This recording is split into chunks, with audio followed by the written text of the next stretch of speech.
I was working at my barista job this morning and someone came through the drive-thru and was telling me about how hot it was today because it's 85 degrees. And that's pretty hot for us all of a sudden. And I said, yeah, this morning I actually was almost late to work because I had to bucket water all of our animals because we do not have working water right now. She's like, I am not cut out for farming. I would never be able to do it. I just respect people who can do it because I could never.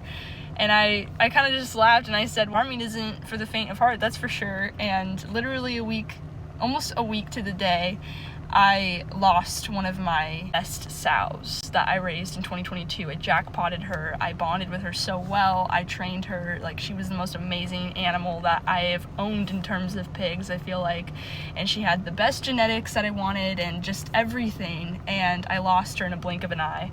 And I remember having so much TikTok content filmed for her. I had to post something on my story. If you did miss that, I posted on my story and I said, okay, crazy news, guys. I think I'm going to be off of TikTok in terms of the stuff that I filmed for that because I haven't been on Instagram. I've only been creating for TikTok and YouTube, and it really hasn't even been daily. So the fact that that happened was just brutal because I had all this content filmed in terms of trying to educate people more about what it looks like to produce at a small scale. Everything that could have gone wrong did go wrong, and it was absolutely like I couldn't talk about it for days because I would just start crying. I think that, when that lady at the coffee stand said that she was like she had no idea, I was like, you don't understand. I lose animals for stupid reasons.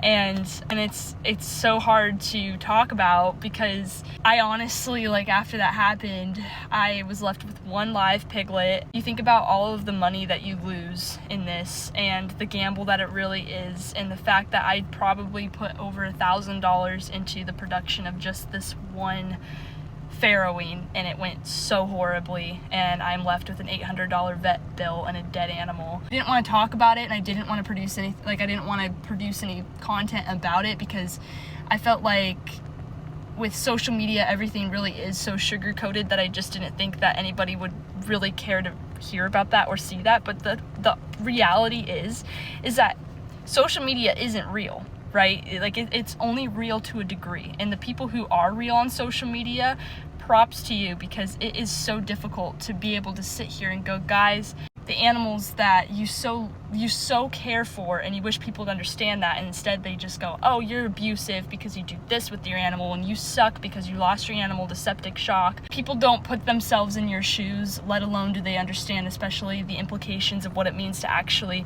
produce on a genetic level, to produce livestock. And so I came on here to rant because I want the public to be educated about this.